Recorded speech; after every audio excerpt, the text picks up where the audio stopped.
ain't my business, but it is my business. Yeah. Man, we back, man. It don't stop. It keep going. Yeah. man, drop a track. That ain't my business. But let's talk about it. Let's talk about That it. ain't my business, but let's talk about We it. gon' talk about That it. ain't my business, but let's talk about it. Let's talk about it. And I'ma tell you how and what I thought about it. This the #1 Podcast, so fuck how you feel. Ain't no faking over here, nigga. We gon' keep it real. Man, say next though, man. We got a very important guest in here today, baby. Yeah. Yes, sir. They keep it G. We keep it G. They keep it street. Keep it street. Freeport, Louisiana, where we be, ho. Yeah. Yeah. Next though. They the best. I Yeah. don't think I'm lying, shit, just say it with your chest, bro. Got the hottest guest. Like a pressure cooker. If you Yeah. don't think the same, you must He on that bullet sugar. Yeah. Not no more. Ready, cause it's about to This show. tune in right now. It's about to go down for sure. That ain't my business, But let's talk about it. Yep. That ain't my business, but let's Talk about it. That ain't my business, but let's talk about We gon' it. talk about it. And I'ma tell you what I think And what I thought know about Yeah, it. let's go. Yeah, man. Why? We like to welcome y'all to another episode of That Ain't My Business. But let's talk about it. I'm your boy Nesto the Dunn, your favorite co-host coming out this ratchet city. And it's me, man. The myth, the legend, the voice. So this is great ratchet city, PTB ugly, man. You know, dumb. And we got a special guest in here, man. This is my dog right here. We go back like 15 years, you heard me? Man, straight like that. Yeah, word. Was this my first time meeting you? And I ain't know you was the man behind the master plan. You know what I'm saying? Tell the people who you is and what you got going, right? All right, well, this your boy Shurlokke, you heard me, a.k.a. Mr. Get a Clue Boy, but more well known as HotNew318Rap. That's me. Okay, then. So now y'all know who's behind HotNew318Rap. So when y'all see him, you artists, you tap him on his shoulder and tell him thank you. Yeah. Straight like that. Man, on woo. Yeah. What's up, man? What's happening with you, man? Oh, man, I'm doing good, bro. Just glad for the opportunity to come and kick it with y'all boys, you know what I'm saying? Man, I've been trying to get chop you it here up. for a minute, man. It really when we have, first bro. started. So you have, bro. Finally made it happen, dog. I'm glad to be here with you, man. For real. Yeah. I want to give you your props, too, you know what I'm saying? Because as long as I've known you, you always been a go-getter and gonna make it happen kind of person. That's how I came across you, you know what I'm saying? You out there pushing your music, and all you motherfuckers out there that want to fake on this man like he ain't really been making that music. This nigga had a feature with Juva 10 years ago. Yeah. You know what I'm talking about? Like real shit. You know what I'm saying? Like boys was barely getting artwork on this shit. This nigga was spending bread, dropping real good music. You know what I'm saying? So yeah. But this Shreveport, you know what I'm saying? Motherfuckers, if they can't see you or they don't rock with you, you know they think you ain't doing nothing. But that ain't what's up. I'm with that, man. All his music didn't jam. I ain't gonna even lie. Yeah. Some of it was kind of, you know. Well, I'm biased because I've been a fan of his for so long. So I mean, I'm unbiased because I've been his big brother for so long. I mean, you trumped me on that one. Yeah, I'm unbiased. I tell people all the time when we go discussing Nesto, I tell them all the time, if you understand music and listen to music, not because of how many people a nigga shot or how many bricks a nigga sold or how much time he did in jail, if you listen from the beginning to now, you will see the transition. Oh yeah, and you will see the art within the music itself. That's right. That nigga had an album called Avant-Garde. That's the one that made me a fan of him. Yeah. I can tell you real talk. Ended up seeing it on Facebook, and we getting into that, like how I got to you. Yeah, you can. Okay, so I actually came out this man about 15 years ago. I don't know if you want me to mention, where he used to work at, but he was out there hustling his music, and I picked one up. And I liked it, and it was way back then. This was my year. You talking about when I worked at McDonald's? Yeah. Yeah. When y'all were Jack Boy into you. Yeah, Jet Boy. Yeah. Hey, man, shout out to Ratchet. Yeah. So I've been fucking with you since then, and and then when you dropped Avant-Garde, I'm gonna tell you exactly what it was. Like a nigga from Shreveport know what the fuck Avant-Garde mean. I got to fuck with this. Yeah. That ain't no regular shit a nigga from around here would even know what the fuck that is. Man, I was just, I told myself I want to be outside to the box. I want to be something different. And I typed in on Google, like, I need some word that matched this. And that would have popped up too. Straight up. Yeah. And I had to come forward with you. I pulled up on you. Mm-hmm. We sat in the car, chopped it up and shit. And, we were rolling from there, you know what I'm saying? Okay. Man, I want to start like what did the music journey start with you? When was your first time you fell in love with music, with rap or hip hop? How old you? For me, it started way back in 2000, 2001. You know what I'm saying? 10th grade, I called myself wanting to rap, and I decided to make beats at the same time too. So really, like all honesty, if I really focus at it, cause I could watch 95% of these niggas in Shreveport on that mic and their opinion. Yeah. Like real shit. So what rapper you would say that your style was likened to? Mr. Lucci. Mr. Lucci, yeah. I was 15 when Diabolical came out, and so I patterned myself after being able to rap fast and twist the way he did, you know what I'm saying? Yeah. So I was a big fan of Stone and Crook, you know, them boys had it a lot back then. A lot, yeah. To the audience that don't know nothing about Stone and Crook, you had Mr. Pookie, Mr. Lucci, K-Rock, and what was the other name? Yeah, them legends. You had Mr. Munson, you know what I'm saying? That's the old Dallas. Yeah, the old Dallas. That's the old Dallas, yeah. Yeah. And I think that's why a lot of them adapted to Mo 3 so fast. Because that's what Mo 3 gave you. You know the first song they got on poppin' was like a remake of one of their songs. Or that Mr. Lucci, Hold Your Tongue. Yeah. Yeah. That's the first song Mo 3 had got out there. Hold Your Tongue. Because you may say something I might not like. Yeah, Lucci redid. Yeah. You throwback. You old like me then. Oh yeah, I'm old as dirt, cuz. But I mean, like I say, I'm old enough to have seen the transition to Shreveport rap music. Like I said, I was 14, 15 when like you had Jaco James fading out, you know what I'm saying? And you had like... Who? Jaco James. Who that is? He don't know. Jaco James was like a mid-90s gangster rapper from Shreveport. Like, if you ask a lot of older heads, like niggas, 70s babies, like really... yeah, they know Jaco James, you know what I'm saying? Like, her had the shit that sound like them Cali beats, you know what I'm saying? Like that old gangster shit. G-funk. Yeah, he had that kind of shit, you know what I'm saying? He right up in there with... What they name was not Gang Tight Assassins, but he was up in there with NHC. Right before NAC. Like NAC came a little bit after him. Oh, okay. You know what I'm saying? But it was that era.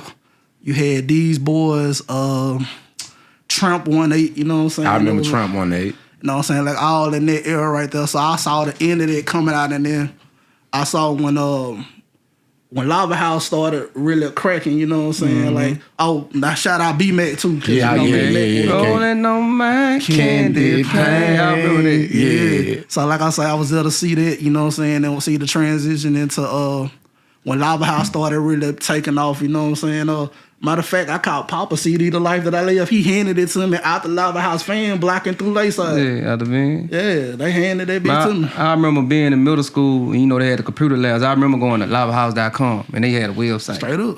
Yeah. Man, we been piped up in this city, bro. Straight up. We been piped up. So of course, you know what I'm saying, I was there to see Throw Thinking Entertainment come out. You know what I'm saying?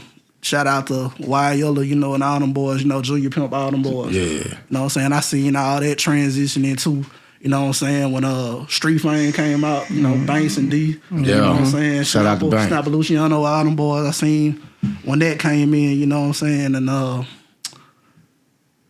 what I'm saying? I seen that come into, and then transitioning out of that into when you started. We're starting to rap. We're going into the late 2000s, going into the 2010s and stuff. Yeah. And so I tried to keep my finger on the pulse of the local music, because, like I said, I've always made beats and stuff. You know what I'm saying? But I never really focused on rapping, and I never really tried to make no big breakout hits. Like I always just was making beats, but I always have studied the music industry too, like just outside of here. So I've always been industry influenced and kind of pulse on that. So, I've always kind of looked at stuff and been able to kind of hold stuff at a certain standard, because I've been able to look at it from like A&R type shit, you know what I'm saying? Like what people in the industry doing, and that's something we always kind of had a problem with here too, is that it's not been a lot of music industry knowledge and expertise, and people actually trying to reach out and teach people the business, you know what I'm saying? It was a nigga from Baltimore that I ran across to taught me what publishing and copyrights and royalties was. Not nobody from here, it was a nigga from out of town. And I was like, damn, bruh, so many people don't know what the fuck that is. I ain't gonna lie. At the way I feel right now, I ain't trying to teach a motherfucker nothing. Straight up. I'm dead serious. They grown. But the other thing too is that people don't appreciate what you give them for free. That's why fuck them. Yeah, you got to pay to play because people respect the money that they spend. Yeah. You know what I'm saying? Like you give somebody something for free, don't mean nothing to them. They ain't got no blood, sweat, or tears into it. Just like I be telling people, you know how many people come to me and think I can do something for their music career? So I can imagine how somebody like a status of a baby, of a 3 feet, or a hurricane, how many people come to them. And half of them probably trash, half of them probably ain't serious, you know what I'm saying? Half of them probably some fuck-ups, you know what I'm saying? Straight up. And it's a lot of fuck-ups in this city. I mean, shit. I'm one of them. I'm the biggest fuck-up of my mind. That's why I fuck with the fuck-ups. What's up, fuck-ups? We out here. Man, I used to, like I used to do your album reviews, you know what I'm saying? Yeah. Like you'll go like in-depth, like...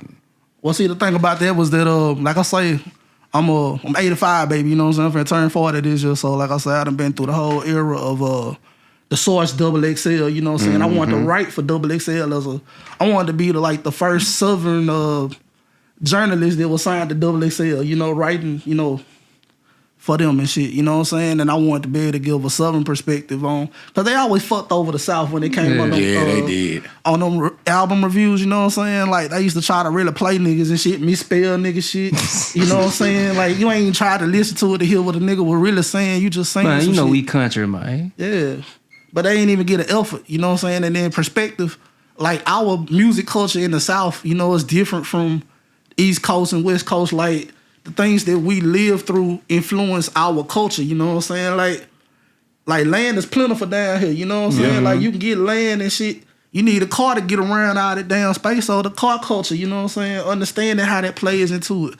You know what I'm saying? Understanding how the church plays into our character as Southerners, you know what I'm saying? Like it's a lot to it.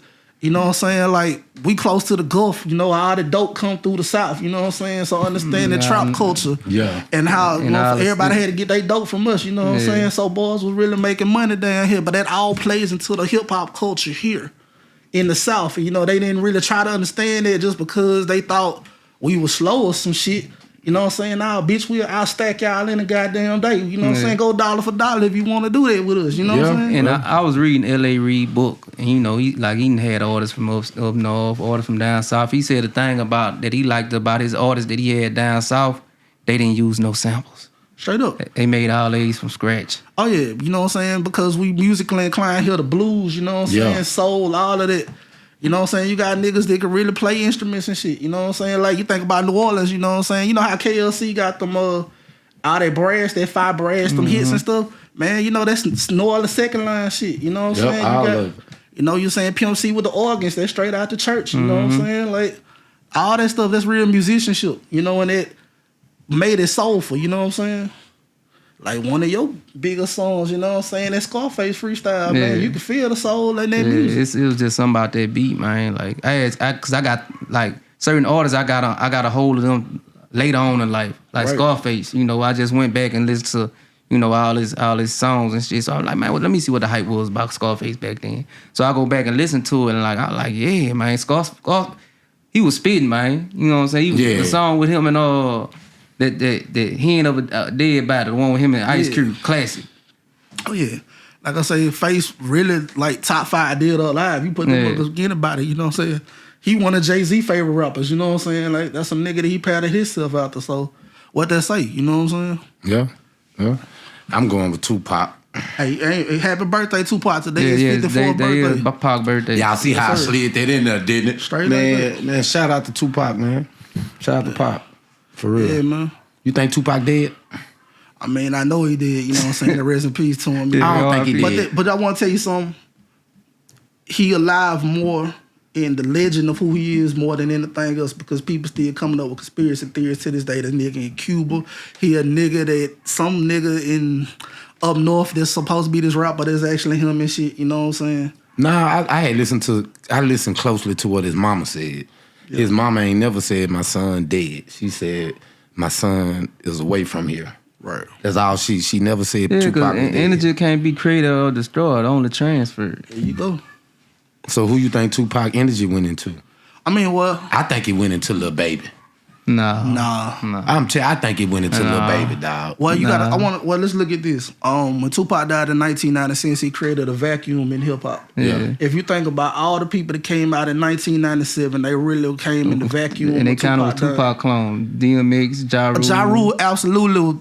Got it directly patting that boy off of Tupac. Like, all of it. You know what I'm saying? Except that he took him a pop route for big hits faster. But yeah, he molded Jeffrey Atkins in the model of Tupac, without a doubt. Yeah. He just was not that nigga, you know what I'm saying? Nah, he wasn't Pac, but he was that nigga, man. He was that nigga. No, we talking about making hits. Oh, absolutely. Yeah, hit maker.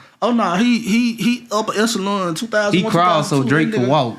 Absolutely. You think y'all think so? Oh no! Today's music came from Nelly and Ja Rule with the melodic shit in 2000. Okay, those the first niggas that started singing melodic on shit. Yeah. And then it came. T-Pain took it a step further when he took up the auto tune. You know what I'm saying? And then from there, when Lil Wayne got hold to it, that's when it crossed all the way over because Lil Wayne was able to merge gangster shit with the pop shit. You know what I'm saying? With the pop production and all of that.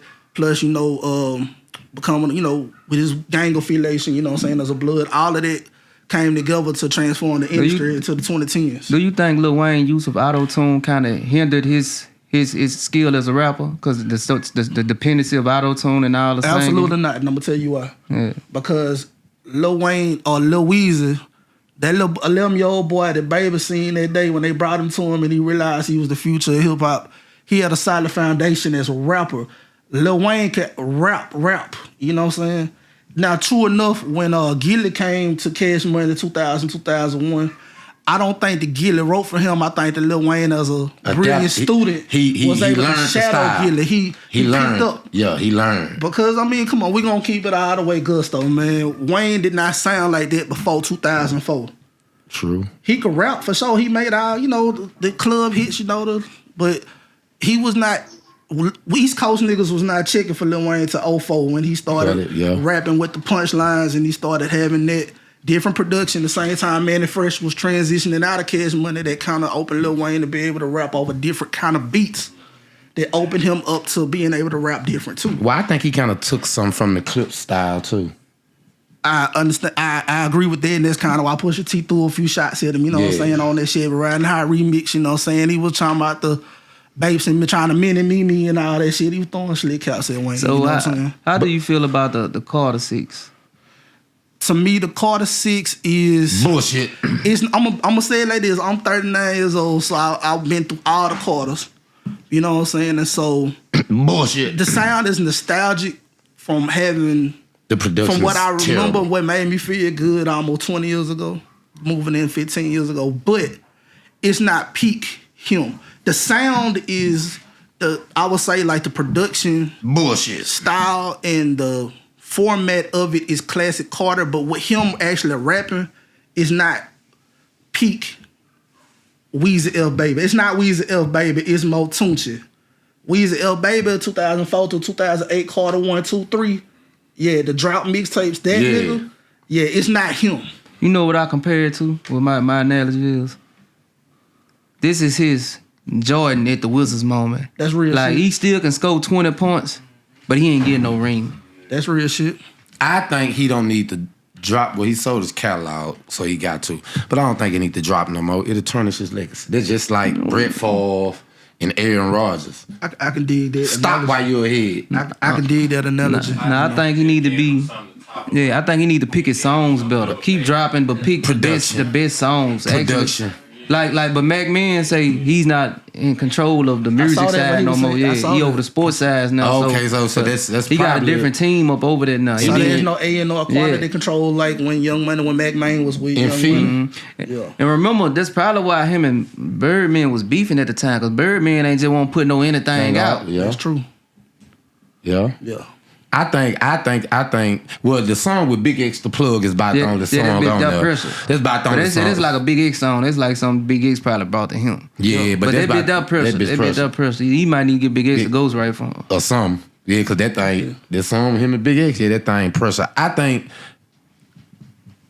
Wayne just, he evaporating. Yeah, evaporate. Yeah, he don't. It's hairline down, looking at disappear. I'm saying if you look at Wayne, he look like he got reverse Benjamin Button. Damn, that's crazy. What you Look trying at to it, baby? No, he got reverse Benjamin Button. That mean he aging regularly, right? No, he ain't aging right. He aging too fast. Wayne don't look like he about 54. Man, he do look like one of them. I would say it look like his lifestyle, the lifestyle, years and years of that lifestyle that caught up to him. You know what I'm saying? That boy been on for a long time. Yeah. Oh yeah, he been big forever though. I say he been being for a long time. I mean, but at the same time though, it's the one thing about Lil Wayne that you can never take He's the away. greatest alive. Yeah, he the GOAT. Man, that man gave his life for hip hop since he was 11 year old. Man, what type of disrespectful shit this is? Man, I was not trying to do that. Man.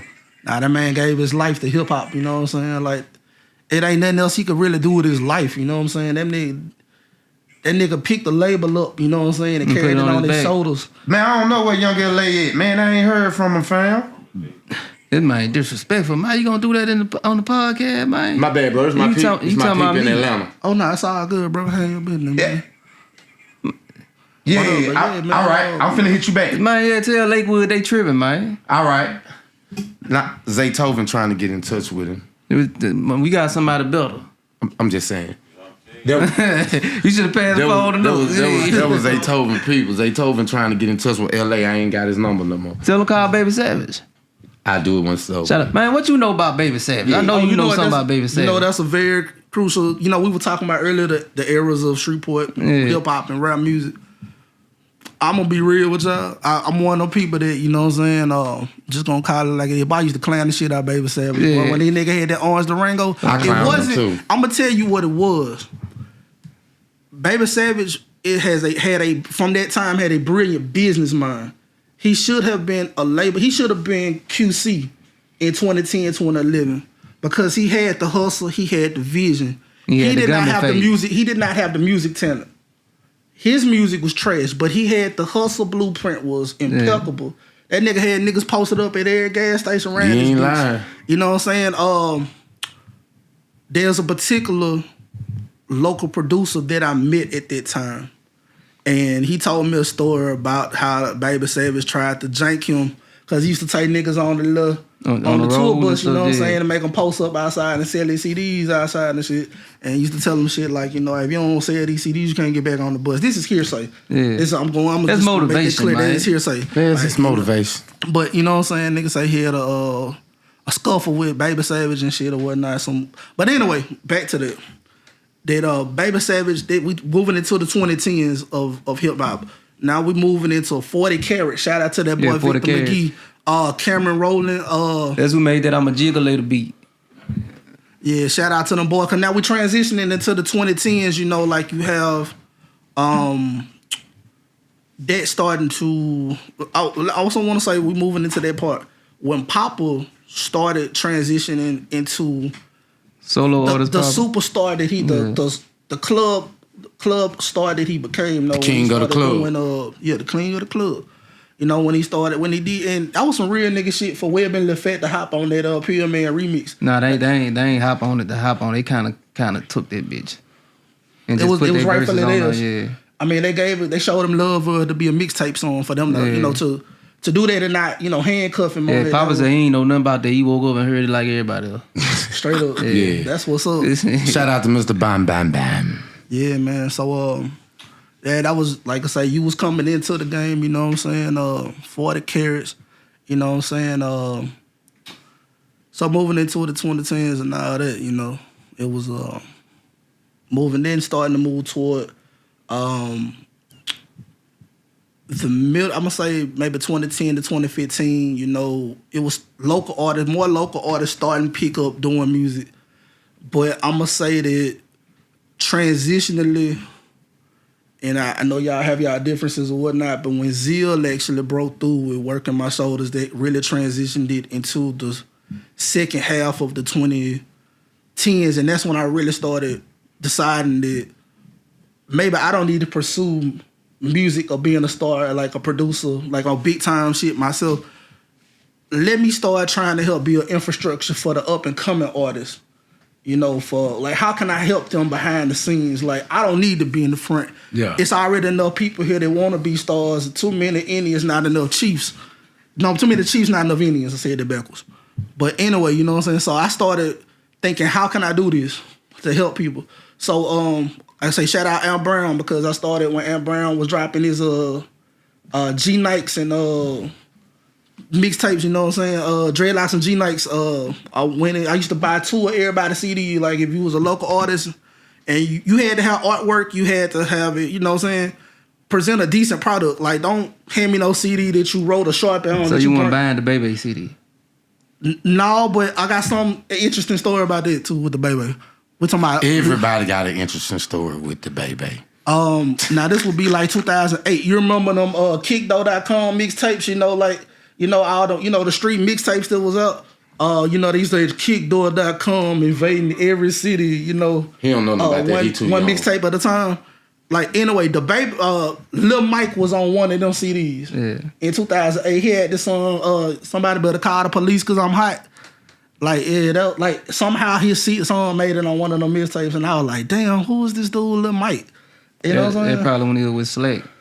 But I'm gonna also say this too. I'm not now again on your illustrious platform. You know, his mother got into, you know, describe what was going on with him with his mental issues. But at that time, he ain't had no mental issues back then when he was a kid. That nigga mind was sharp. That nigga, all the cylinders was firing on his shit, boy. That nigga was sharp back in the day. Yeah, boys, the boys go hard. Yeah. Still go hard. Yeah, he still go hard. See, that's the genius of the Baby. See, a lot of people want to play him, you know what I'm saying? Like, you know, he a dope fiend. Nah, that nigga's a genius. It's a movie called The Violinist with Jamie Foxx in it. Yep, I Similar seen it. type of shit, you know what I'm saying? Yeah. Like, you know, people see the immediate shit, but don't understand the genius in it, in him. Like, if you listen to this man, when it clicks for him, like where he go with it, man, that's genius. Butterscotch. Like I know niggas like, what the fuck is 1% diamonds? Yeah. You know what I'm saying? But listen to what he's saying underneath that. That shit is brilliant. Yeah. Like this me saying is the Baby is a goddamn genius. Mm-hmm.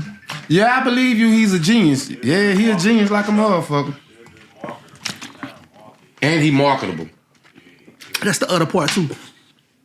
So anyway, moving in was like I said, we talking about the mid 2010. So in 2017, I decided to, because there has never been an actual infrastructure in Shreveport and the 318 by extension. Yeah. So I started to look at, we the biggest area code in Louisiana. Like we cover, our 318 cover over half the state. You know what I'm saying? Yeah. But this the place that there's only one person who has had a major industry career here. And that's Hurricane? Hurricane, yeah. And Profile? Oh, you say rap, though. I'm talking about rap music. Like, they had an actual, more than one hit wonder career. Like, this man had made songs with Plies, Mario. Commercial. Yeah, this man had commercial success. You know what I'm saying? And not just one song. So, I mean, he honestly the standard that every other artist from here really got to be held at, because this man really has been in the industry. Industry, yeah. Like, people not... I hate to say it like this, like I love the whole city, I love the city and I hold the area code, but Fox, you remember Fox had that mixtape where he was dissing Lil Wayne, he said, you're local, you're local, you're local, you're local. That mean that's how Louisiana don't nobody know you. Yeah. I mean, Hurricane, like, niggas across the nation know who that nigga is. Mm-hmm. Like, for the longest time, he was Shreveport, Louisiana, you know what I'm saying? Mm-hmm. To the national, you know what I'm saying? So, Effects? So what I decided to do was start HotNew318Rap in order to help build a platform and an infrastructure to start helping up and coming artists, because it's like in the mid 2010s is when people really started realizing, man, I can really do this shit in my bedroom, you know what I'm saying? Like I can record myself, you know what I'm saying, and use the social media. It was really starting to really swing, you know, with artists blowing up and shit, SoundCloud and all that shit. So I did that to help build support, because this Shreveport, man, come on, it's been crabs in the barrel the whole time, you know what I'm saying? Yeah. Like niggas will hate a sneak dish you just because they ain't you. You ain't really gotta have no money. You could just be a nigga that a nigga hoe looked at you and she like you and shit. You know what I'm saying? That nigga hate on you for that. You know what I'm saying? You could just, or God be a nigga that's really on doing they shit. You know what I'm saying? Yeah. A nigga hate on you for trying to help him. Straight like that. I swear for Lord. So, man, who the I'm gonna be two different questions. So who the greatest rapper out of Shreveport, lyric wise, and the greatest rapper, impact wise? Let's see. Let's start back with the lyric wise. The greatest rapper from Shreveport, lyrics wise. Pound for pound, B Will. B Will. Pound for pound, B Will. I can see that. Because you can, when you listen to B Will, when B Will first dropped Jewella, I said that B Will is equal parts Kanye, Rakim, and Boosie. You know what I'm saying? Like I can see that. Like he equal parts of those three people. You know what I'm saying? Because B Will, you can tell B Will has a foundation of hip hop. You know what I'm saying? He a nigga from Shreveport that really understood, that also understood hip hop, and he was able to give you all kind of shit. You know what I'm saying? Like he had Talks of Revenge. Like that's a lyrical. That's classic. Talks of Revenge is a lyrical record. You know what I'm saying? He was able to do the song that the one with the guy sample on the you said you never leave. Yeah, Goodbye. Yeah, Goodbye. He was able to give you records like that. You know what I'm saying? He was able to give you the Louisiana Club street shit. You know what I'm saying? Every dish. You Like know what another love letter. Chop a pimp, nigga, throw. My bad, go ahead. Like, okay, so think about that. We talking about hip hop, right? So this nigga is a student of classic Boosie. You know what I'm saying? We talking about gangster music. You know what I'm saying? Like to reference that kind of shit. You know what I'm saying? Nah, that might have been Ghetto Stories. I'm tripping.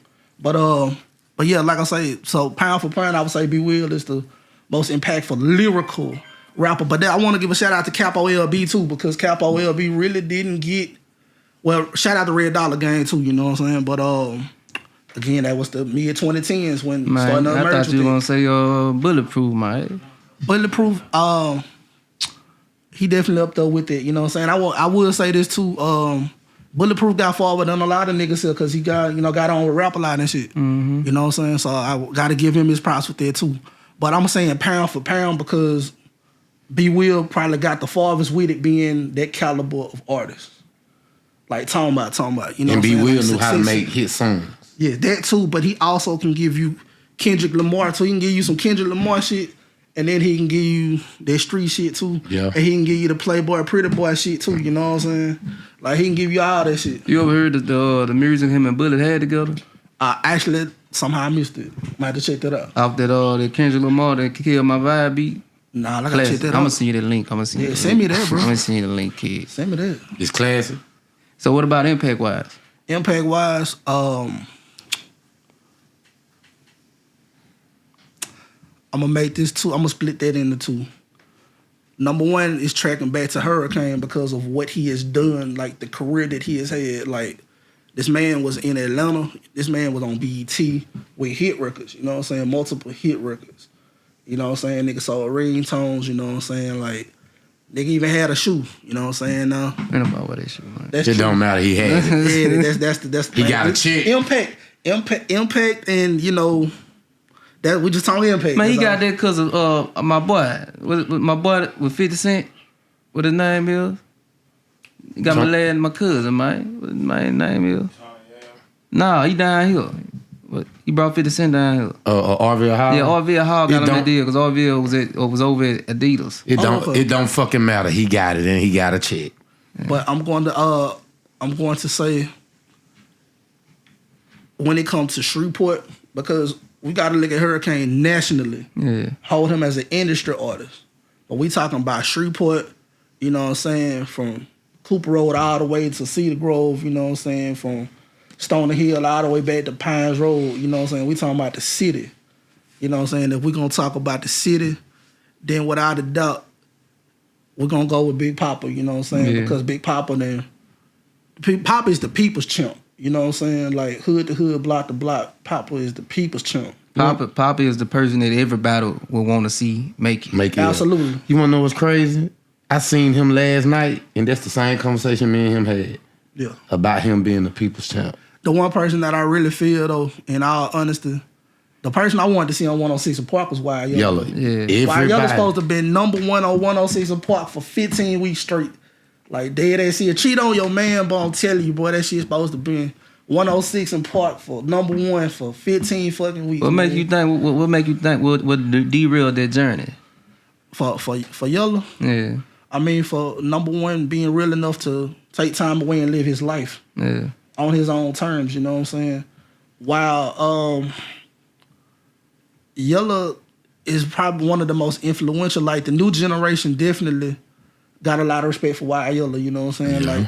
Like, but a big part of Wild Yellow's success and his magic power is that he is an actual music producer. Like Wild Yellow been self-produced since 2004 when he came out. That's a real superpower because he always been in control of his own sound. You know what I'm saying? Like he never had to wait on somebody else to bring beats to him because he made his own. And he really created more of a Shreveport sound than anything else. You know what I'm saying? Hey, why you right here? My brother say Baton Rouge stole the jig sound from Wild Yellow.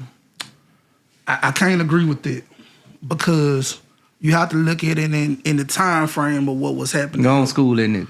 Okay, so the jig sound was really coming like 02. We talking about like Sam I Am. It was a group Sam I Am School. The boy Zay on Just Play on Change of Plans. He was talking about this group called what them boy named that I can't remember what the it was a group from Baton Rouge that had this song that he was talking about on there. But this like 02, 03.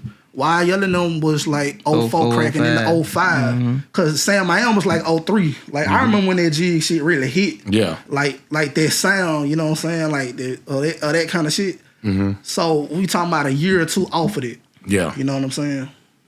Well, the way it was explained to me by a legendary Shreveport rapper, he told me I was right and I was wrong. Okay. At the same time.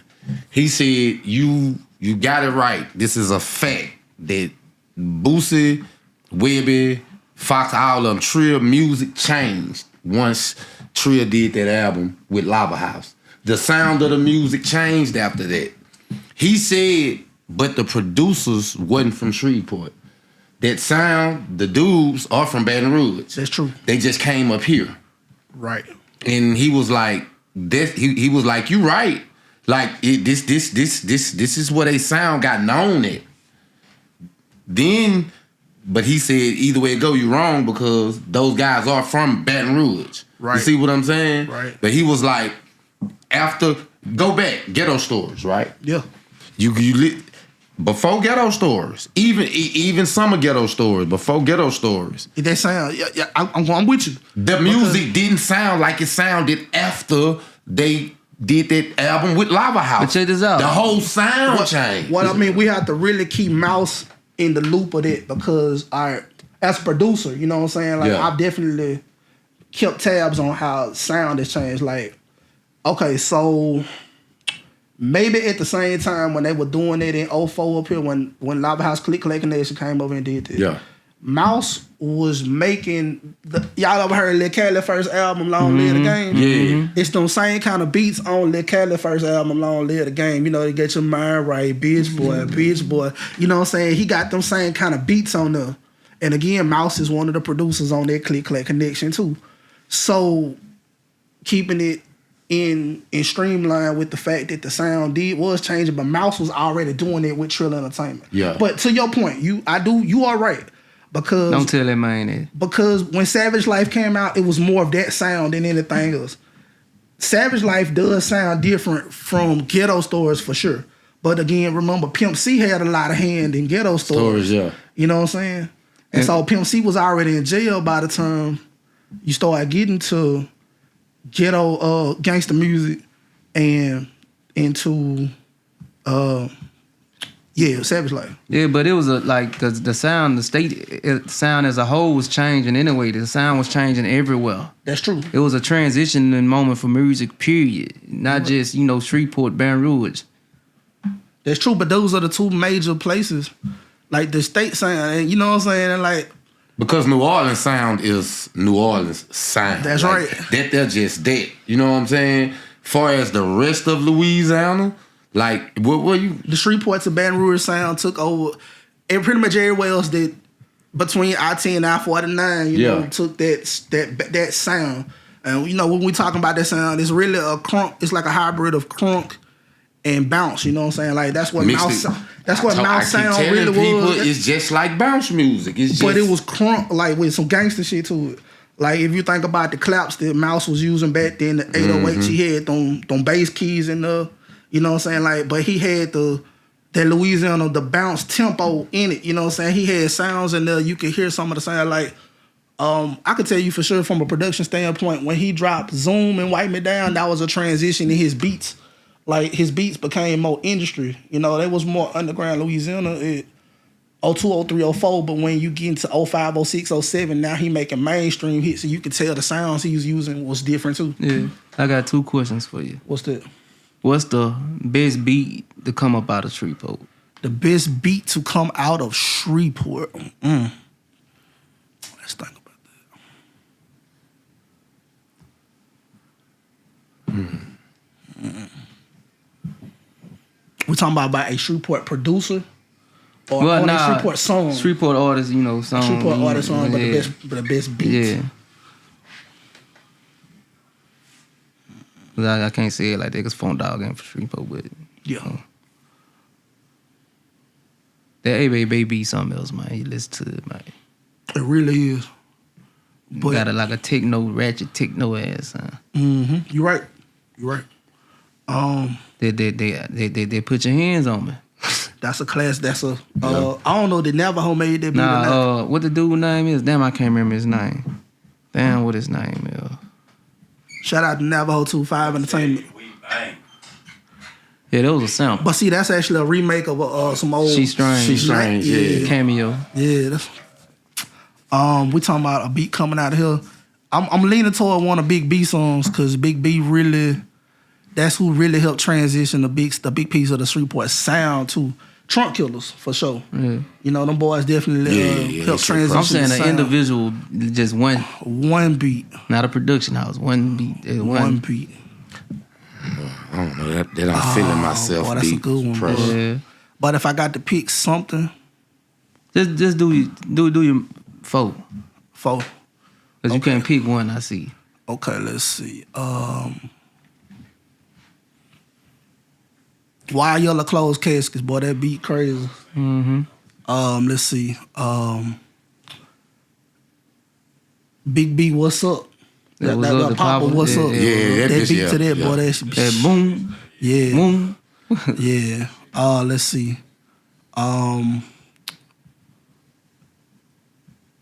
Let's go with Be Will Every Diss. Every day is a vine on the beat. Let's see, and Shout out my boy Vine. if I'm gonna pick one more.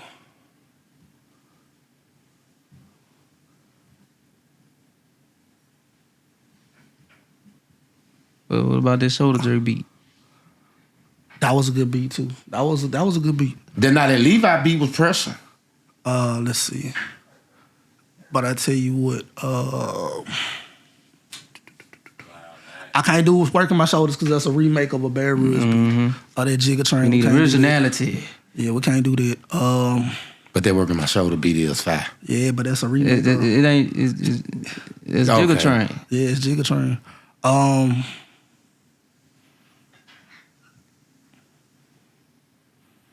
Fuck it, we was gonna KP, put your hands on me. Put your hands on the classic. I was waiting on it. Now I'm gonna ask you in the whole Louisiana. Hold a beat. Yeah. The best production, the best beat. I'm very tempted to say "High" by Juvenile. Yeah. Huh? Yeah, "High." Not 500 degrees? Talking about the that- actual beat. Yeah, that Yeah, 500 the actual degrees, beat. The 500 degrees. That beat I classic. mean that 400 degrees. Yeah, I'm 400 tripping. degrees. Yeah. Yeah, I mean that's classic That too. is- But like, I don't know. It's just something legendary about About that High? Yeah, it's just something about that bitch. What about that Bunny Hop beat? That's a classic beat too for what it was. The song that it was. Shout out to Lafayette too, you know what I'm saying? Shout out to that old boy, man. He had passed, you know what I'm saying? It started this shit with the Underrush. But if we talking about just a Louisiana beat, like when you hear that bitch, like you just know. You Louisiana. that C Murder down for my niggas. Yeah. Like, boy, when that shit hit, boy, like, boy, that shit make you damn want to take your shirt off and swing on the nigga ass, you know what I'm saying? Like, it give you that feeling, like, you know what I'm saying? Like, you know what I'm saying?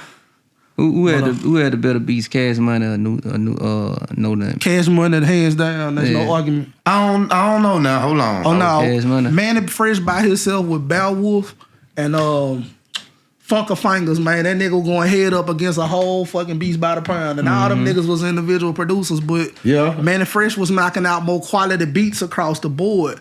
Like, I mean, shout out to Master P because he was trying to, that 98 run was some legendary shit. Yeah. Ain't nobody ever dropped that many albums in a year off a label. Yeah. But these niggas was doing an assembly line, bro. It really wasn't no real quality control. Yeah, but I say, you know, that what made them go bankrupt. Dropping all them albums and shipping them out, and they went nobody buy them. They had to send them back. You know, the label had to pay for it. That's definitely something to keep in mind too. Yeah. Y'all do know a person who was part of Beats by the Pound that y'all probably didn't know. Y'all didn't know Pharrell was part of Beats by the Pound. For real, y'all didn't know that, did it? I most definitely did not. Go look it up. He wasn't Beats by the Pound, but Manny Fresh still whooping their ass like that. Oh yeah, Manny Fresh. No, say I can't say that because you got to think. Have you heard that beat "Move, Bitch"?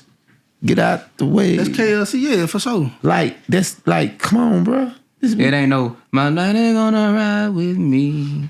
Okay, let's say it like this. Let's say it like this. KLC was more on the second line New Orleans music, and Manny Fresh was more on the Bourbon Street New Orleans music. Nah, I match KLC and Manny Fresh, you know. That's I match them directly. Yeah. You know what I'm saying? But shit, Manny Fresh could hold his own against Beats by the Pound. Just one man with a bass player and a keyboard player. Yeah, he you know, versus 5 niggas that was all musicians, you know what I'm saying? Well, let's not say Beats by the Pound. Let's say KLC versus Manny Fresh. Yeah. So what about this? Who was the better rapper?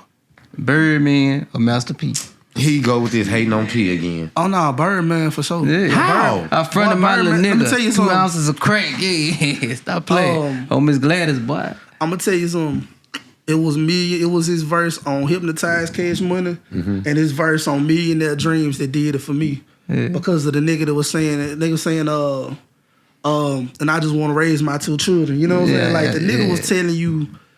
That nigga was telling you real shit from a nigga that was in the streets and he was trying to clean his money up and really do something else with the shit. But he was kicking game too. You know what I'm saying? They was saying, you got money, you can tell them hoes, you fuck them hoes, you know what I'm saying? And you can treat them hoes like that, you know what I'm saying? And you know what I'm saying? Man, we got 2 hoes, we gonna fuck tonight. He also had that famous boy said, I like the minute why they beat up the pussy. Nah, I ain't necessarily doing. I ain't doing no double penetration with that nigga. Fuck all that. You know what I'm saying? But man, come on. So you nigga, we too close. So you mean to tell me, man? Come on, man. They true to the game. Nah, I can't have my meat out and you can't have your meat out and they close between on this woman holding my meat and your meat across from each other. Fuck all that. We can't do that. I don't know now. That's. Nah, that's too far fetched. Nah, nigga, that's too far fetched for me. Nah, nigga, we need to be it up. If we running a train, you need to be way over here, and I need to be way over here. And you spit roast, not double penetration. Yeah, this too goddamn close, cause like, nah. Why when people get rich when people get money, they get freaky like that? Well, think about this too. Money brings you power, right? And so with power, it's more. I don't think it's about busting a nut as much as it is controlling other people. Domination. You know my money can get me anything I want. Shit, bitch, lick his asshole for $150. You broke as fuck. Shit, you don't do it. See, bitch, bop right now. You heard me? Like, some of them hoes they gonna do this shit. Yeah. Say, man, look. And some of these niggas is letting them. Say, man, I'm that nigga. I got this money, man. Say, look here, bitch. Go call old boy and old boy and them and send them people over here and tell them get it cracking. I'm gonna just sit over here and be my shit because I want to get out because I got money like that. You know what I'm saying? That's that Diddy shit. So it's a control. Yeah. It's a control. How y'all you feel about Diddy letting the whole black porn roster smash 50 Cent baby mama? I mean, for shit, number one, she was there to do it. I mean, that one thing too. But the other thing too is, like I say, money, power shit. You know what I'm saying? She wasn't finna leave, you know what I'm saying? She wanted the shit. Just like Young Miami shit. The nigga pissing on her. Fuck right. They were pissing on Miami? No, she said that. She said Puffy like to piss on her?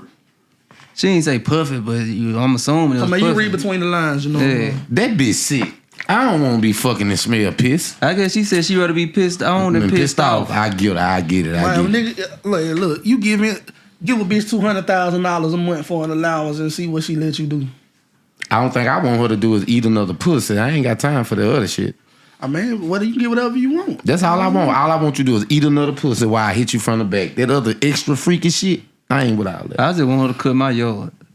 I mean, she'll put on a whole show for you. Just cut the yard? Cut the yard, watch the car, do shit, cook, clean, shit like that. Watch the baby. You can hire out the whole squad at Magic City and have them do that shit for you. You got enough money. Nah, I don't want to do that because I'm going to end up spending more money because I'm going to be trying to fuck while they cleaning.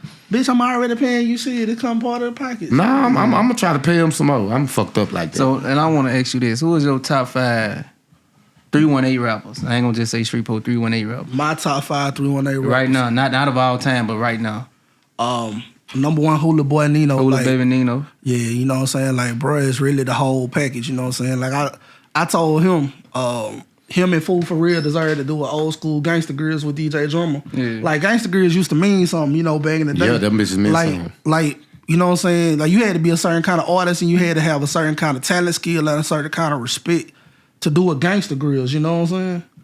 Like, them bitches meant something. So, like, he the all-around package. Like, yeah, I could see bro really going national. Hula Boy Nino for sure. I agree. Number 2, I'm not gonna do this in no particular order because if you notice, I've never done any best of lists or top lists because to me that's kind of stupid because everybody like what they like. You know what I'm saying? Like, who the best and who the favorite is subjective. Like, you like what you like, I like what I like, he like what he like. We may agree on some shit, but to try to categorize people 1, 2, 3, 4, 5.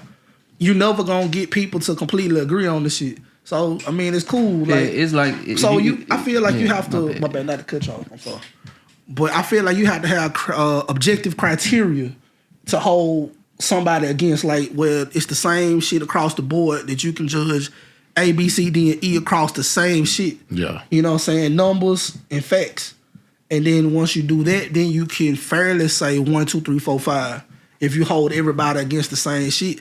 But just because I like this nigga, me and that nigga cousin had a fight in middle school. Fuck that nigga. I don't like him just because me and his cousin had a fight with me and some shit. That ain't got nothing to do with his musical talent. That's a personal shit. You know what I'm saying?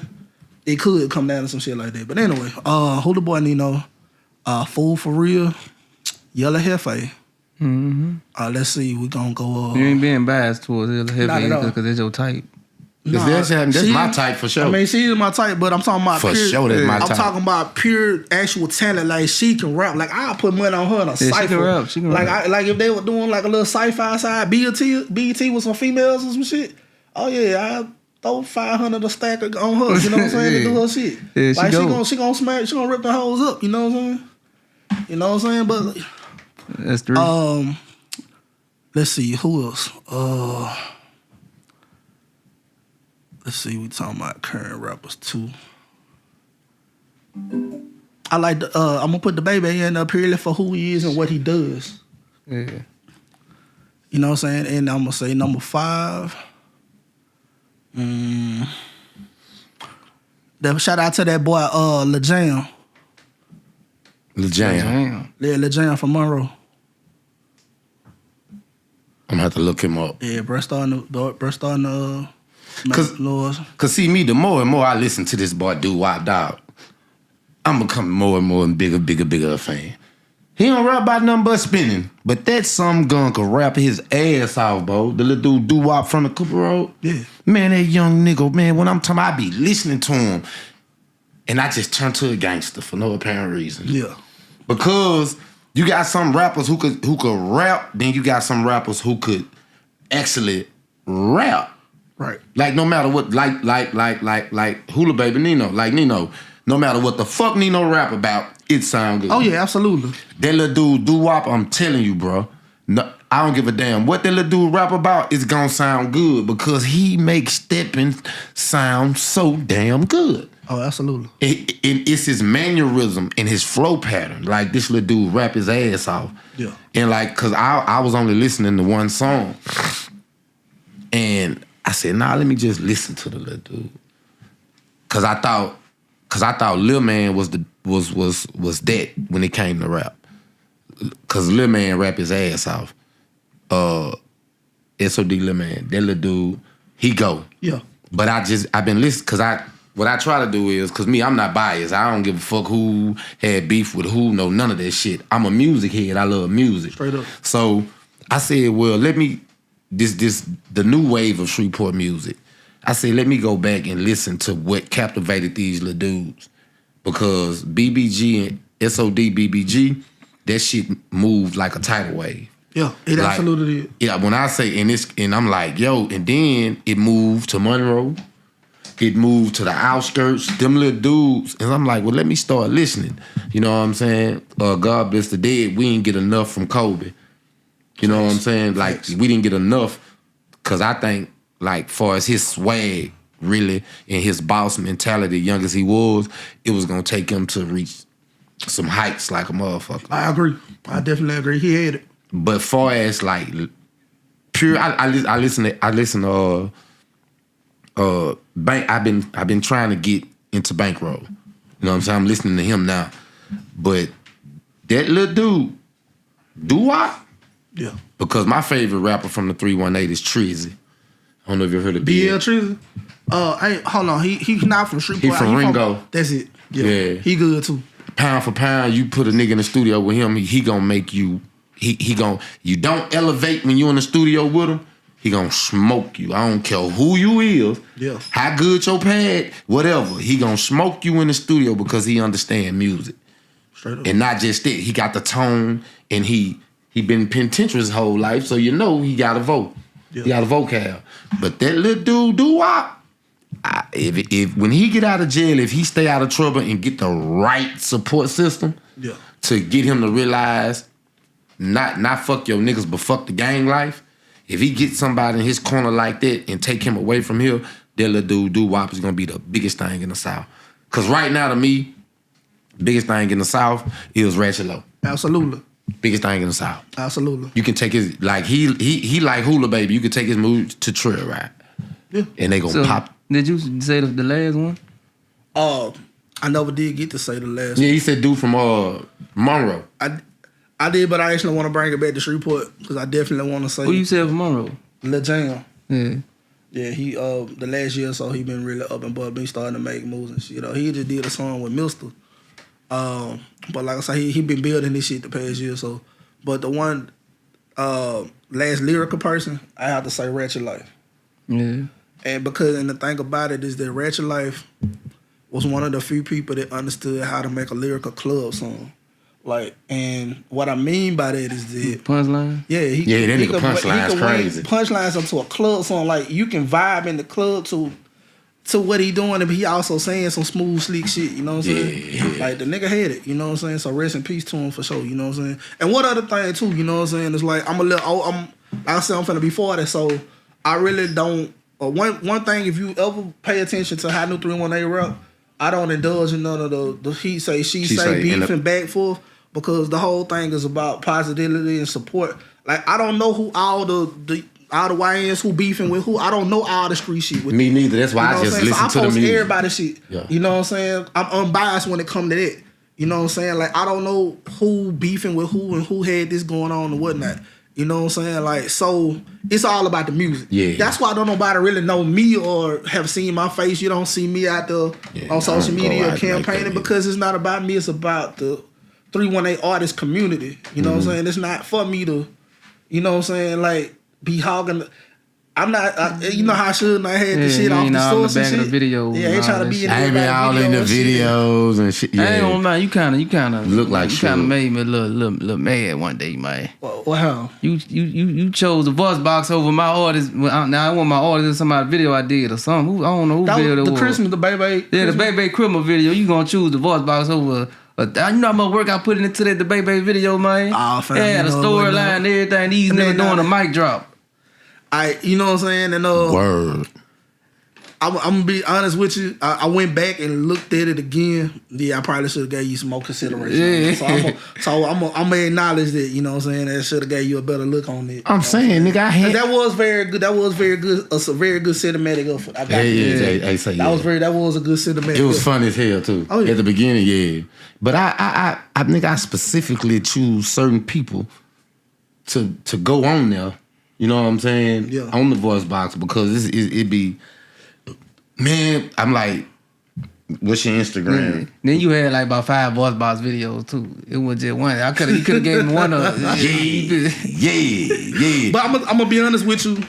What I was honestly trying to do, because they was really breaking through, you and Arbor. I was really breaking through as a platform, and so I really wanted to try to. I'm gonna be honest. I was operating more in a platform forward thinking, like this a brand new platform, and they really trying to, you know what I'm saying? Not just I know you're a media company, you know what I'm saying, and you a well established and well known media company, but they are a platform, like this gonna be bringing out a lot of new artists. So I wanted to try to show them love on the look on it, you know what I'm saying? Cause like I'm seriously all about the artist community, you know what I'm saying? Y'all have to do something to help the artist community. And that's basically what it was for. It's some artists who hot from here. They was like, say, bro, you ain't gotta give me nothing. I like that look. They main thing where it was like, that's in Shreveport. And I'm hitting them like, yeah, that's here. Like, we do that here. Like, how come it don't look like it? They was like, man, that shit pressure. Man, I wanna come on there. Right. You know what I'm saying? And me, how I be thinking when I be doing stuff like that, I be thinking to the point where you got a chain, right? Right. And you got links on the chain. Once you connect that chain to something, and you connect the other end to something, in order for it to hold in place, the links got to be together. Yeah. In order for this city to make it, it got to be links. That's right. And I look at it, everything I do, I look at it like that. I be like, well, okay, we got Early Bird Media. Yeah. We got That Ain't My Business. #1 podcast in Louisiana, might I add. Believe it. We got the Voice Box. Yeah. You got HotNew318, right? Yeah. Boom. Whether you're an artist from out of town or whether you're an artist from here, boom.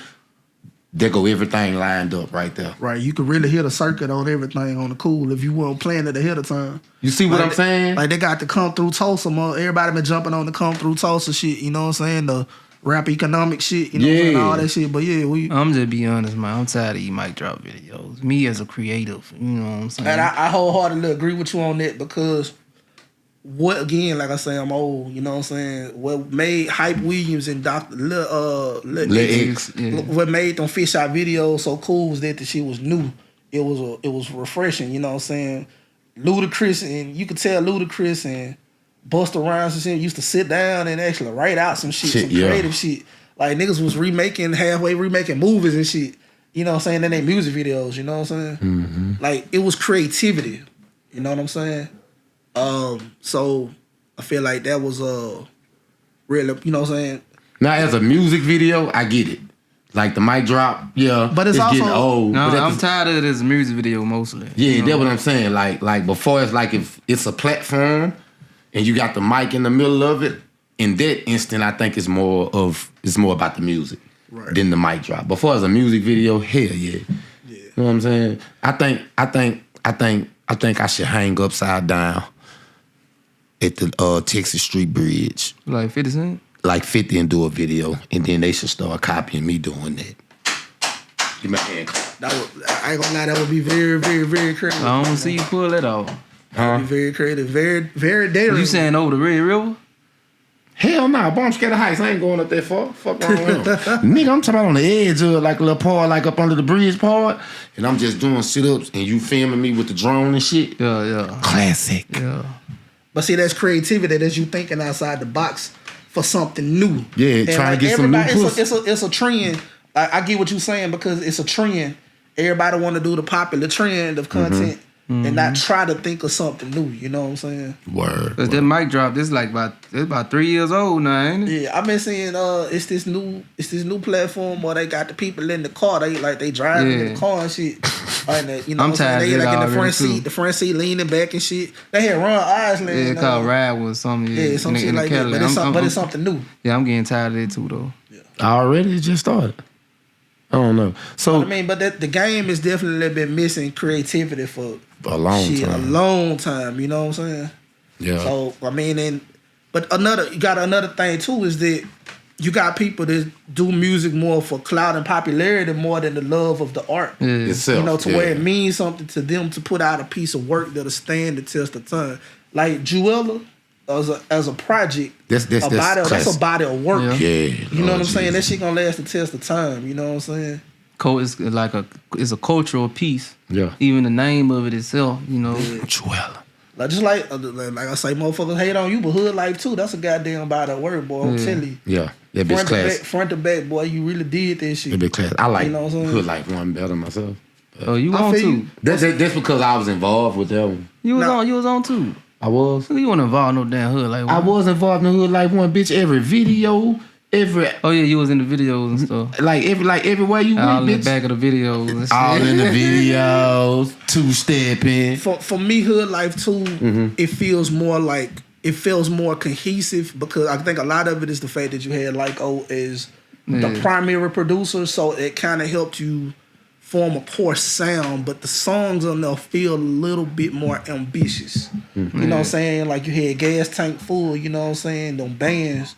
You know what I'm saying? I ain't gonna lie, one of my favorite little jams, and I started smoking that back in 2009, but that damn that Mystical. Yeah, that Mystical. boy, that shit used to jam. A lot of too. people be sampling that song now. Yeah. Yeah. But yeah, that was a jam on there too, you know what I'm saying?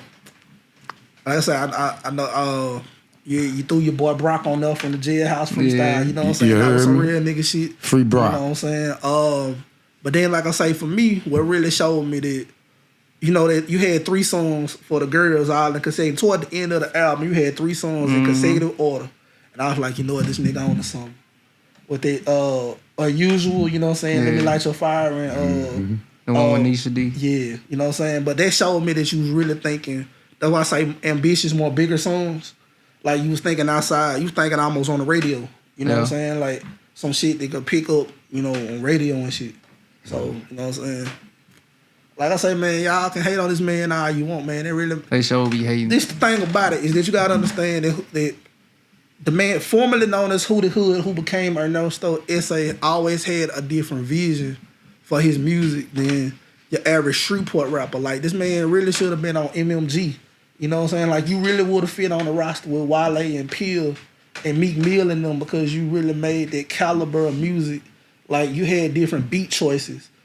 To me, I could hear a lot of Jay-Z. I could hear Jay-Z influence in your music more because of your mindset. You know what I'm saying? In the Like, storytelling. Like I said, I got a hold of Jay-Z later on. You know what I'm saying? Around that time, you know, when I got older, started listening to that's a mind, but it's a hustler's mindset, vision kind of thing too. You know what I'm saying? Like shit, you really would have been good signing the Grind Hard with Don Tripp and Starlito. Yeah. And what's that boy? Trapper Mandel. Yeah, you know man, shout out to Don Tripp and Starlito. Them 2 niggas that y'all don't talk about enough in the rap game. Oh, absolutely. You know what I'm saying? I've been on Don Tripp since Human Torch. Yeah. You know what I'm saying? Yeah. My boy Teddy put me on that Human Torch. Oh yeah, boy. Man, so who the wackest rapper to come out of Shreveport? The wackest rapper to come out of Shreveport. Oh boy, you put me. Oh, I gotta think about that because I ain't gonna lie. I ain't love really the heard city that. and I love everybody because from here, but everybody ain't got it. And there's a lot of people that had to get better over time. But let's see, the wackest. If I was you, I would have said that ain't my business. I mean, but we here to talk about it though. So man, shit. I ain't gonna lie, it's this young man. He's not actually from. Okay, you talking about Shreveport, right? Yeah. Okay, fuck. Let me say this. I'm gonna say this diplomatically. Yeah. The wackest rapper I've heard from the 318 is not from Shreveport. I'm gonna say it like that. But shit, Where you from, Mansfield? nah. He from down 20. I ain't gonna say well, but bruh, right now he got to keep working at it because he ain't got it yet. He got to pay. it's a lot of artists I've discovered, and I'm gonna say this too. In supporting the 318, that means that I also have to kind of give support to people who they really kind of need. They kind of in summer school when it comes to music. Yeah, summer school. Yeah, because in night school shit. Yeah, they kind of Hamilton Terrace when it comes to music, cause alternative they, at the beginning. Yeah, I mean they developing. I keep going. It's a few of them out of inbox them and like, hey, I hear where you going, but you ain't there yet. You know what I'm saying? Like, you really need to learn how to rhyme. They be getting mad too though. Nah, some of them that actually appreciated it. They be mad at us when we do the music reviews. Yeah, that's because they don't like y'all. Yeah, you know. I mean, it's a way that you say everything, but you can't sugarcoat everything. But at the same time, if you use the right words to say it, people it come across better. You know what I'm saying? I can say you trash, or I can say how you still developing. You know what I tell them? Don't quit your day job. Day job. Find something else to do. Day job. Find something else to do. Until you get better, because that's the whole point is, like I say, Jesus developed into who he became. Like Jesus do a lot of food punchlines. Yeah. He did. When he first started. Jesus used to sound like Trick Daddy. On Come Shop With Me 2003. Yeah. Jesus. I don't think he heard. Nah, Jesus sounded like Trick Daddy. That nigga down there sounded like he was from Florida. Yeah, you know, most people in Louisiana, the first time we heard Jesus was Trap or Die. Yeah. But see, by the time he got to Trap or Die, he had kind of started formulating. Because the streets is watching, he got his sound. He was developing that sound, that concise, them compact bars. You know what I'm saying? I used to hit the kitchen lights, marble floors everywhere. Like, he didn't sound like that at first. Mm-hmm. So he was developing. By the time he hit that Top Back remix, boy, he was hitting it. You know what I'm saying? Like, he had found himself. What'd you think about Billy Gang Cushington? Oh yeah, bro. He got that real Atlanta trap sound, like that real underground Atlanta This shit. is the introduction. Yeah, I like him. I haven't listened to him yet. I like him because I don't need that nigga come fucking up our swag over there in that 3. Go ahead. Talking about, man, we talking about what that we talking the about. Hottest thing out of Atlanta right now. We talking about that underground Atlanta shit, not the commercial trap shit. I'm talking about he got that underground. That Gucci man, that first Gucci mix. He's a better rapper than Gucci. Duh, everybody is. Everybody can be Gucci man rapping shit. But see, that's the other thing too. Is like Gucci Mane was an oddball because he had something else. He could rhyme, but he had actual unique swagger and charisma, and he found a fire producer, up and coming producer in Zayto. Yeah. So he was able to develop a sound along with develop his own image, and the music was actually decently good enough to where he was able to pull it all together. Catching that murder case on top of that really helped propel him too. So it was a lot of, just like with Jay-Z. Like, Jay-Z just happened to catch the look of Biggie and Tupac dying in 96 and 97. Yeah. That's what Jay-Z found a vacuum and a hole and able to pop out. Because he was really just kind of amongst on the come up. But when them niggas died, it made a hole for him to be able to be seen. Well, can I just say this? Living in Atlanta and living in East Atlanta, nah, man, Gucci Mane was like that, man, because it's because he was a real trapper. He had real trap money, and he was retarded. Right. A lot of people scared of him because he was retarded. I read his book. I believe what he had in his book. What he said. Yeah, he had. Yeah, I believe that shit. Man, why you don't like Rob 49? Why me? Yeah. I just can't get jiggy with it, dog. Like, I respect what he doing, but we talking about just musically. Again, maybe because I'm old, you know what I'm saying? You gotta go listen to that Fogard mixtape. Not the one with the Hilly on. Okay. That's commercial shit right there. You gotta go listen to the Fogard mixtape. Like, I just like it musically, I just don't hear it. I don't hear it.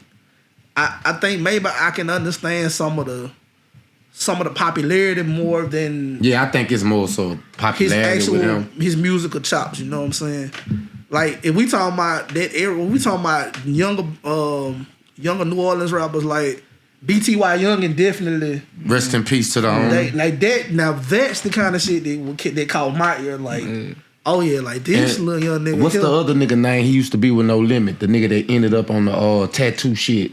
The light skinned Asian looking nigga. You talking about Ace 47, Ace 47, something like that. I don't know his name. Ace, I know exactly. I know who you talking about. Yeah, I know you talking about. Now that I don't. What First off, he signed with No Limit. I don't think he should have signed with No Limit. I mean, Tech was running with No Limit. The new that Yeah. TMZ era, No Limit. Yeah. So, I mean, You know why I give the Rod 49 though? And I feel like Rod 49 the biggest artist out of Louisiana right now, even over Young Boy. I mean, no. The thing about it is, I don't knock his actual accolades of what his accomplishments. I'm talking about just personal taste in music. Yeah. But no, as far as what he's accomplishing, no. I ain't got none respect for that because that's taking me. It's not about. I mean, fuck it. If you don't like a nigga music, you just don't like a nigga music. This what I was about to say. Because I don't like a lot of shit. Because like on every major album that came out last year, he was on there. And guess what all the rappers was doing up on the song with him? Mimicking his flow. It was rapping like him on they songs. okay. You know what I'm saying? That's why I give him like, Oh, influence him. yeah, you know what I'm saying? On Travis Scott shit, Travis Scott rapping like him, G Herbo rapping like niggas he get on they songs with them and they gotta rap like him. It's crazy. Yeah. Okay. I mean, I can dig that, and I can even respect, like I say, the accolades. I'm just talking about personal music. Like, you know what I'm saying? Like I say, I even take into consideration that maybe it just don't do it for me. You know what I'm saying? What about Young Boy? I'm gonna be honest. I had to backtrack to Young Boy, and I'm gonna say I do like some of Young Boy stuff. The stuff now or the earlier stuff? The early stuff. Yeah. This is I'm gonna tell you. What's the one? 38 Baby is the one that really made me kind of like, okay, I see why people like him. At 38 Baby, I was able to see more of a bigger that he was moving towards becoming a national vibing artist. Like, okay, he on the cusp, he might actually break through and go national. I can get it. You know what I'm saying? He started tripping once he started talking to Floyd though. I mean, you know, he may very well likely have When he to. moved to LA, he started tripping. Is it? Am I tripping? Because I think. But at the same time, it's something. I'm sorry. Go ahead. It's a core thing about him that is purely Louisiana. The fact that this nigga literally drank 4 Locos and smoked cigarettes and do little crazy dances, that's some Louisiana shit. That's some Louisiana shit. You know what I'm saying? Like, I fuck with it. Yeah, you ain't lying. Some Louisiana shit. I fuck with that at the core. He really a Louisiana nigga. Yeah. You know what I'm saying? Like, he done made it to the upper echelons of the music industry, but He a Louisiana. he's still that kid that was sitting on that curb with G Money. You know what I'm saying? Like, I can feel that. You know what I'm saying? And I can also see too that I say this. In a vacuum, I can understand what Young Boy born in 1999, right? So Young Boy really is kind of, if you want to put in a vacuum, if you want to microscope one person for Gen Z that had to grow up with the fucked up shit that Gen Z that had to grow up with and into, you could pick Kentrell Garden. You know what I'm saying? Gen Z, what's that? Gen Z is the kids that were born in 1997 to 2012. All the kids that were born from 1997 to 2012 is Gen Z. All right. And so He a lot baby of stuff, boomer. That's some whole shit. But I mean, so a lot of shit changed for those kids. You know what I'm saying? Like, okay, so you had moving in the 2000s. You know, where you started having club music, jig music. You know what I'm saying? Drinking. You know, doing drugs real heavy. You know what I'm saying? Going into MOB, money over bitches, getting money. You know what I'm saying? And so then you got when child support, you know, when child protective service started, like parents couldn't whoop their kids and shit. You know what I'm saying? Like talking about it's easy for kids to call CPS on their parents and shit. So now kids ain't getting whoopings and shit. You know what I'm saying? Moving into going into the Obama era and shit, all the shit that started changing with it, you know what I'm saying? Where LGBTQ and all of that started transitioning. Like, he a little boy growing up into all of that. You know what I'm saying? And then just how society had changed too, you know what I'm saying? Where it became more popular to be able to open, you know, to express how you feel. You know, I'm depressed, you know what I'm saying? I'm going through a lot of shit, you know what I'm saying? My life fucked up, you know what I'm saying? He was a kid that was kind of living through all of that, you know what I'm saying? And then specifically where he was from, Lil Fat was his favorite rapper, he said. You know what I'm saying? So he 9, 10, 11 years old watching Lil Fat being a young dude, you know, taking control, you know, doing this shit, you know what I'm saying? So it was a lot of factors I was able to go back and learn about him that influenced how I can understand him and the music that I do like of his, I can understand how he created it. And I can get how people like him, you know what I'm saying? But it's more of a character thing more than me being a big fan of his music. It's more I can understand the artist behind him. Yeah. Was Lil Fat a good rapper to you? Lil Fat, I did like Lil Fat. I'm gonna tell you something. 2008, I really wasn't. I had stopped listening to mainstream radio. 2008, the biggest shit I was listening to was that Lil Fat Life of a Youngster, and I was on that Jesus Recession, and I was like catching all the hood DVDs and shit. Like the new music I was catching was on mixtapes and like them hood DVDs and shit. So yeah, I was big on that Lil Fat. You remember that Double Exposures DVD? Oh yeah, boy, with Miss They had Peaches the and shit lock up on on there. there and all Yeah, that, all yeah. that shit. That was classic. That's classic Shreveport shit right there. Yeah, man, that's classic shit. Man, so I want to ask you, you know, because right now, that's why I feel like Rainwater, Hole, Yellow Heifer, and Apollo. There's a lot of popping big artists out, like big women artists. Mm-hmm. You got any favorites? Yeah, I kind of like South Dallas Kiki. She blocked me. For real? Yeah, fat ass. Cause I commented on her post, say niggas really fucking Nick. You ever heard of J. Coca? J. Coca, I hadn't heard of her. She from Dallas. I'm gonna check out. Yeah. Let's see. Me, of course, you know what I'm saying. No, we talking about not just Louisiana. We talking about just big artists in general. I mean, now Lizzo been my baby for years. She ain't big no more though. I mean, she still kind of great though. You know what I'm saying? She I fuck with chunky. it. Yeah, I fuck with it too. Oh yeah, you slang around a little bit better. You know what I'm saying? But oh yeah, I'm me. But look. Look, anybody that know me know I'm the homeboy that's gonna fuck with the fat hoes. You know what I'm saying? Like, if you need a nigga that's gonna wingman the fat hoes, it's me. Well, I'm a bone them like I Yeah, don't. he usually be that nigga. No, I don't. Yeah, yes, he do. I'm usually the one making big girl eat out the little girl. Oh, that sound like me and this nigga might have a good time. We go to Houston to shit. You know, my brother got more coming than I thought. Yeah, man. Get real serious. Oh no, first of all, you know what I'm saying? You gotta be a warrior. You fucking with them big hoes like that, boy. You gotta be a goddamn warrior, boy. Yeah. No, shit, that shit ain't for the weak, boy. It ain't for the weak. Oh, sir. Yeah, but I ain't gonna lie. These, I ain't gonna say big girls. These BBW these days, I don't know where they getting it from. Who the best looking big girl in the city?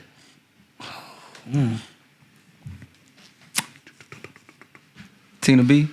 She do look good though. She ain't big no more. Yeah, Tina B can't slim down too. Still look good though. Yeah. I bone. Yeah, but she posted a picture earlier. Them girls was on her listening over. She had women listening over a picture. Yeah. Talking about the B stand for bent over. I got the fine on. Got the boss up. Oh, let's see the finest one in the city. Oh. You know Big Shay? Big Shay now. You don't know Big Shay Marchester? From the Cook Road? Nah, but she sound like she sound. Oh man, shit, nigga, my dog, yeah. She like that's my homie. I'm gonna have to inquire into her. So you know all the big women in the city. Who the nice looking big women? I don't remember names. Oh, you don't kiss and tell. What about Trees? Who was Trees? Trees. You remember Trees? Nope. Man, Trees is always going viral. Remember she hit the baby up on camera? Trees is a sister home girl.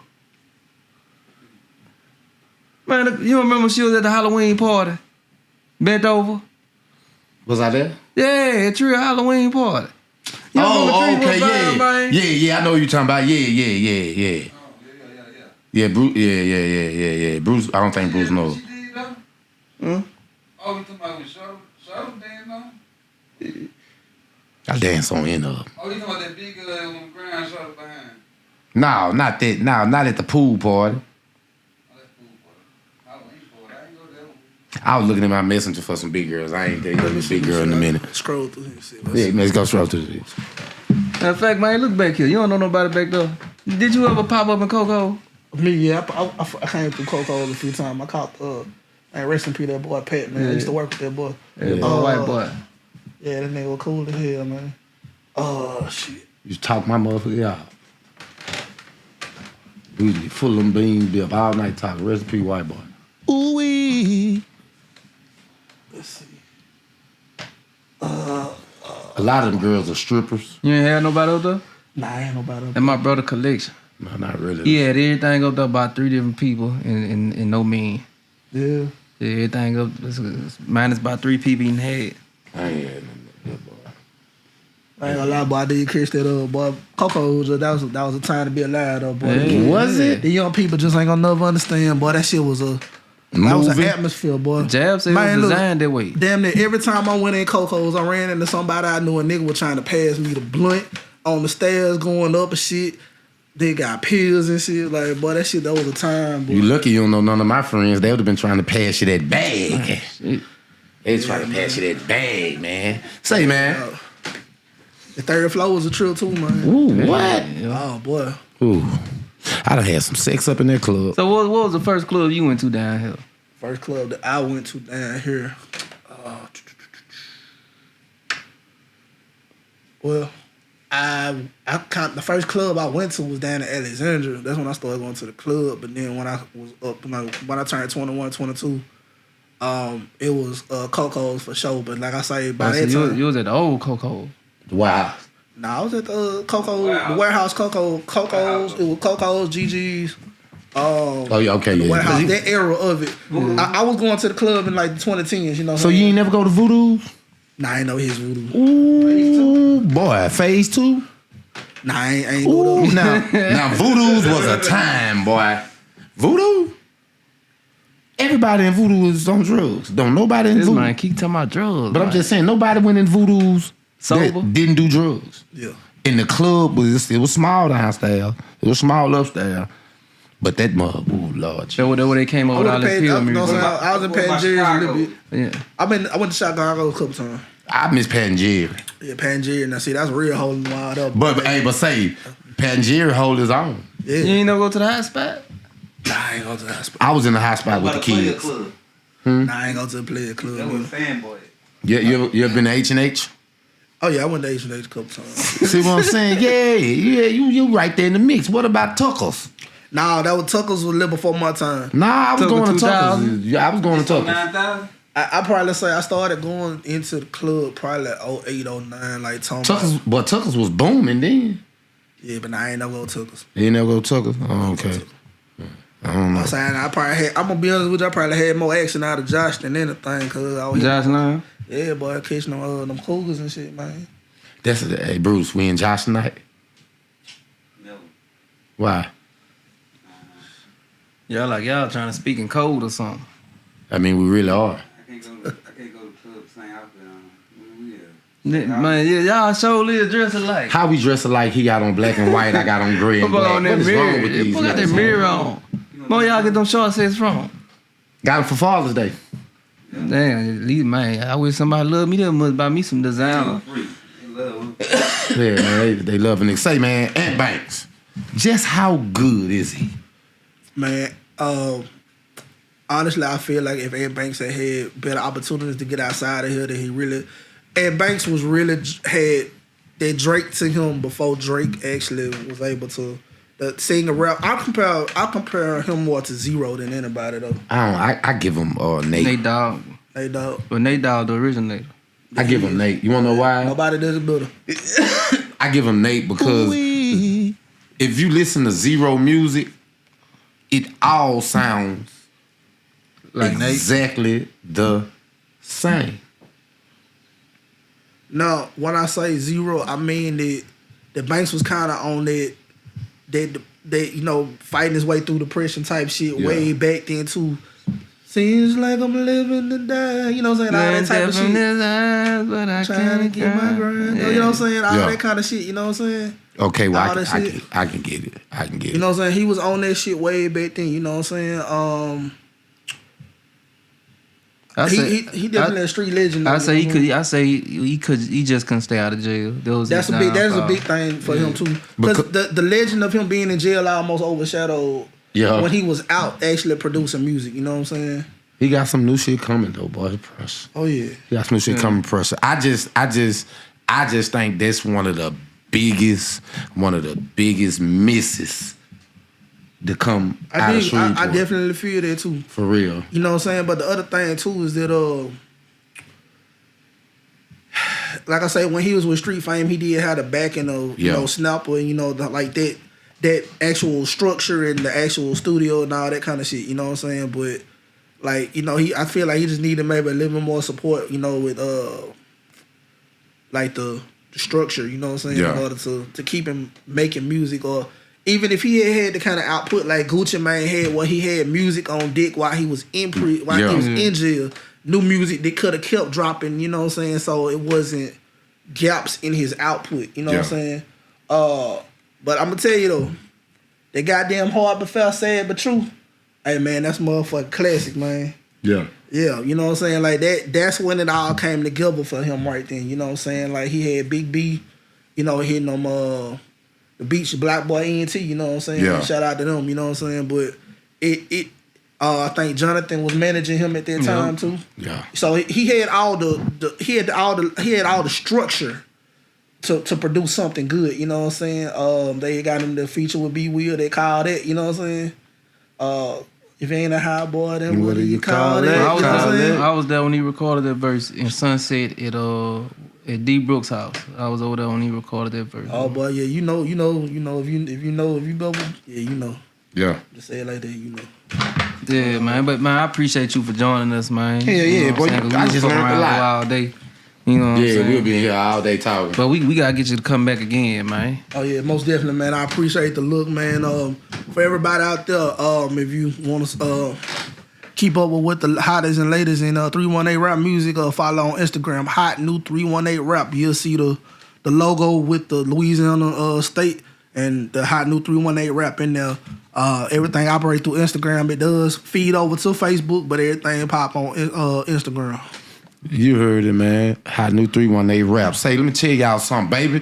If you Shreveport business, get in with me. Yes, sir. I'm telling you now. For real. Shreveport business, get in with me, man. It's your boy PTB Ugly, man. Man, the myth, the legend, the voice of this great ratchet city. You know. You believe that. And it's your boy Nesto the Don, your favorite co-host. And this have been another episode of That Ain't My Business. But let's talk about it. This ain't my business, but it is my business.